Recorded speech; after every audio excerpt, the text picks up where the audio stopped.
Ibu Bapa, Saudari dan Saudara yang terkasih dalam kasih Tuhan kita Yesus Kristus. Hari ini kita merayakan hari Minggu Advent yang ketiga. Dan Injil yang kita kutip hari ini dari Injil Matius pasal 11 ayat 2 sampai dengan 11. Ibu Bapa, Saudari dan Saudara yang terkasih dalam kasih Tuhan kita Yesus Kristus. Yohanes Pembaptis menantikan seorang Mesias penghakiman yang akan menebang pohon yang busuk dan membakar sekam yang tidak berguna. Ketika di penjara, ia mendengar bahwa Yesus tidak melakukan hal ini. Ia bingung dan mengirim utusan untuk bertanya, apakah Yesus benar-benar Mesias? Yesus membalas pesan bahwa ia menggenapi nubuat Nabi Yesaya. Perikop yang kita dengar dalam bacaan yang pertama. Konsep Yesus tentang tugas Mesias adalah penyembuhan, bukan hukuman. Ia pergi dan mencari mereka yang membutuhkan penyembuhan, baik fisik maupun moral. Ia tidak menunggu orang berdosa bertobat sebelum mengumpulkan mereka. Ia yang pertama kali maju bertemu mereka. Kemudian ia beralih memuji Yohanes Pembaptis.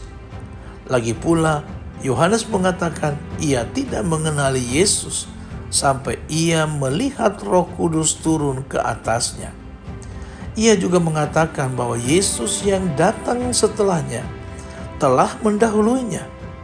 Ini adalah posisi khas seorang nabi, memimpin murid-muridnya dan menyiaratkan bahwa Yohanes pernah menjadi Rabi Yesus, lalu menjadi muridnya.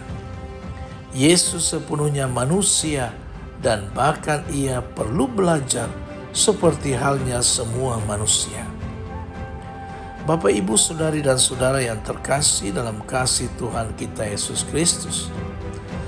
Mesias itu sudah datang dan ada di tengah-tengah kita. Maka kita tak perlu ragu-ragu tentang dia.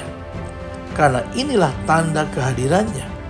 Orang buta melihat, orang lumpuh berjalan, orang kusta disembuhkan, orang tuli mendengar, orang mati hidup kembali, dan kepada orang miskin diberitakan kabar baik.